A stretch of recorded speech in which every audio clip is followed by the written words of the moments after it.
Hello, my name is Cream, and I'm joined with, My name's Omar. and we're gonna be talking about the quarterfinals. So I'm sorry for last week because we couldn't be able to do it. We were a little bit busy for the round of 32 and round of 16 predictions, but we'll try to sprinkle in a couple of nice things we found from the round of 16 in some of our matchups as talking points as well. But for the most part, we're gonna do predictions. So let's get started with the left hand side of the bracket. All right, we'll just start left and then make our way forward. All right, we're gonna go ahead with France against Morocco. This is the predicted lineup. All right, so right off the bat, if people don't know already, this is a very, I'll say, not only is it head to head, but it's a very close battle between Morocco and France. I think personally, France is gonna take it home. Um, for my prediction, I'm gonna go 3-0 France.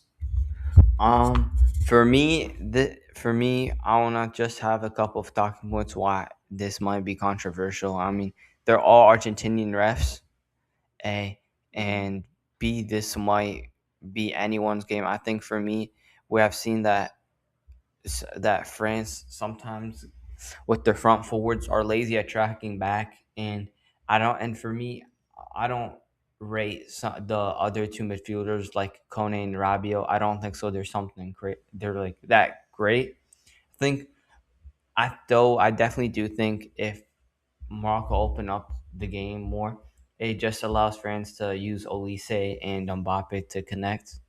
So for me, I think this is going to be a very close matchup for me, but it's going to have to be 2-1 France. I just think France just have too much attacking power for them to lose.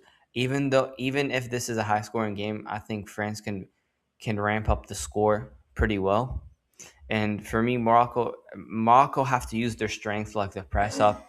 They have to put pressure on the ball, they have been doing, and trying to use their fullbacks as attacking options because that's the weakest part in France's defense, in my opinion. I think if they use their fullbacks to attack the France's fullbacks, I think that's how space can be found.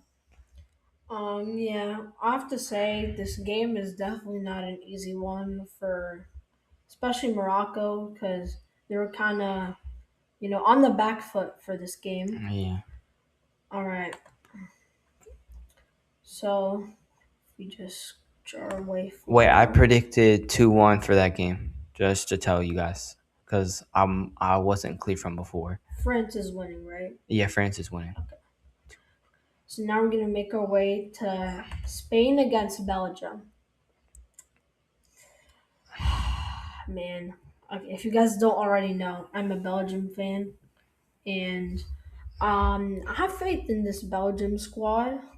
Their performance against, I mean, I know it's USA, but like they did pretty well, and then they also ended up beating Senegal in the round of 32. I just think that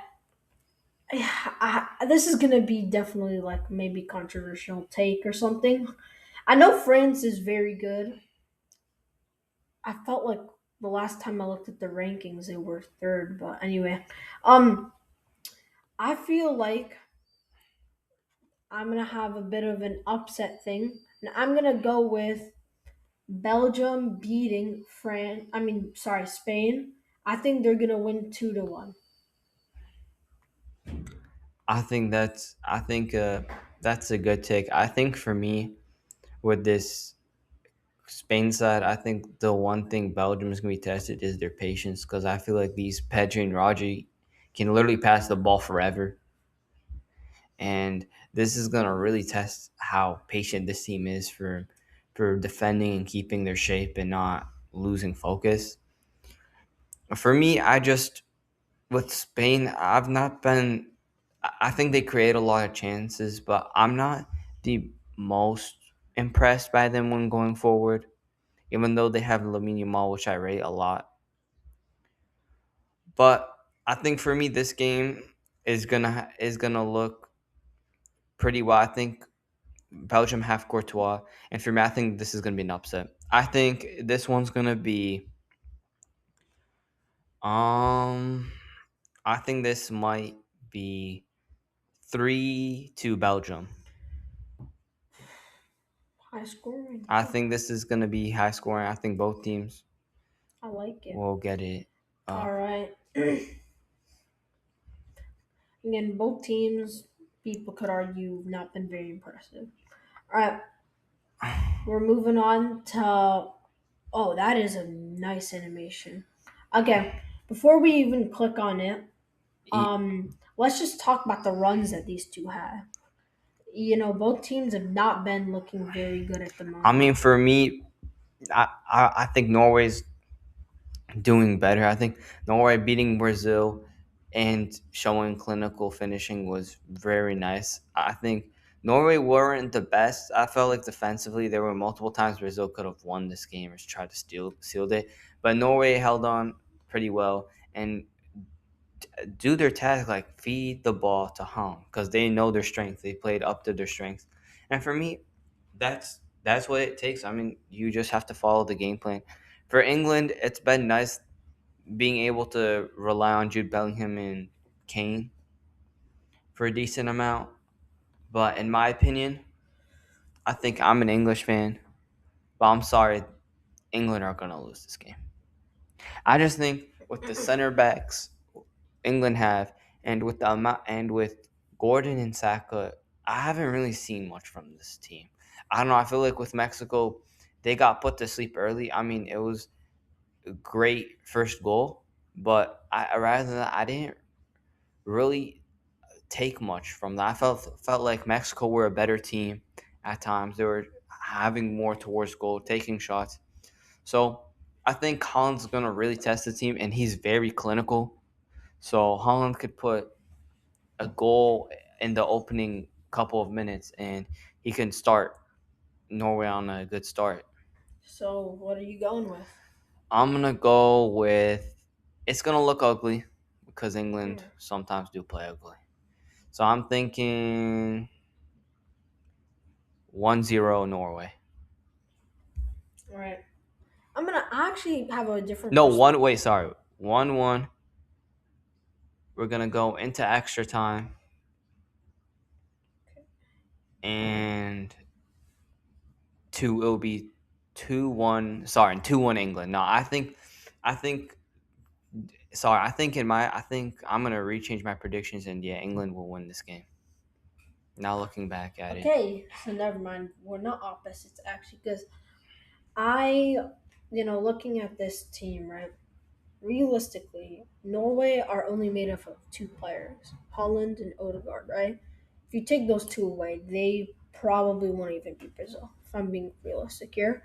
Um, Again, look, England have struggled. They've definitely not been on their best form. They're struggling to counter fast. That's like a massive issue that they've had. They have such a slow buildup of play. And Norway, on the other hand, is a complete opposite. Out of nowhere they can just take the through ball to Nusa and then cross Holland.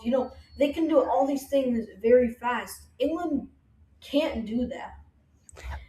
And honestly, even though England has not been, at their greatest side, you still have Bellingham. He's made of miracles. I don't yeah. know if this one's gonna be a miracle or not, but this guy has what it takes, and I think that this England squad's going to beat Norway. Scoreline is going to be. I'm gonna go with 2-1. I'm gonna go with 2-1. England wins by one goal. I don't think it's going to extra time. I think for me the thing is, as well, Norway can win the game. I don't think so. I'm gonna be very surprised. But the problem with me, I changed my predictions was that Norway sometimes when they're defending, they sometimes back off from the ball, and then they can start to ramp up and they can start to concede. a decent amount. I don't know if they feel the pressure or not on the defensive end, but it can get to them, and they they start to concede a decent amount of goals. On to the next game. It's going to be Argentina versus Switzerland.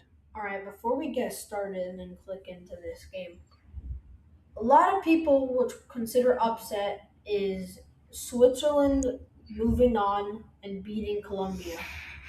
I think that one was very entertaining in the last part of the match. I think overall both teams just had pretty good chances to score, and then this game very controversial for a lot of people. Some say penalty, VAR. Everyone has their reasons. Um, we're not going to dive into that. We're going to go straight towards the actual quarterfinal game, Argentina against Switzerland. Um, honestly, I think that Argentina are going to win this game. Argentina definitely have not been playing as well as some people would have expected from a team that won last year's World Cup. I mean, last World Cup, not last year's. Um, I feel like Argentina, obviously they've won by 1 goal against Cape Verde, and then when they moved on to play, team was it? They played Egypt. They also won by 1 goal. So yeah, I just think they've not been pretty consistent, and I think that they're gonna take it home by winning 1-0. I think for me the thing is Switzerland can play ugly, and I think Kobo's a good goalkeeper for them. They definitely he can definitely keep them in games. For me, the Argentina has not proved a lot to me. I think Messi is such a fantastic player, and to keep always to always keep Argentina alive is a lot.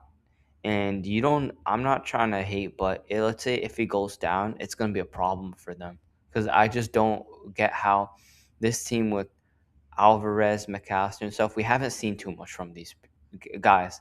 It always normally starts with a Messi goal or Messi contribution first before they start getting involved. And for me, sometimes they get involved too late in the game. They don't play up to the standards, and we have seen that the defense is not like the 2022 defense where yeah they can concede. They don't concede too much, but this defense seems to concede a lot. They don't they don't seem to be playing clean or nice football out the back. So for me, the scoreline is gonna have to be. I agree with Omar 1-0 Argentina. All right, that is our closing stages for this video. The quarterfinal predictions. We will see the results and what happened. Peace.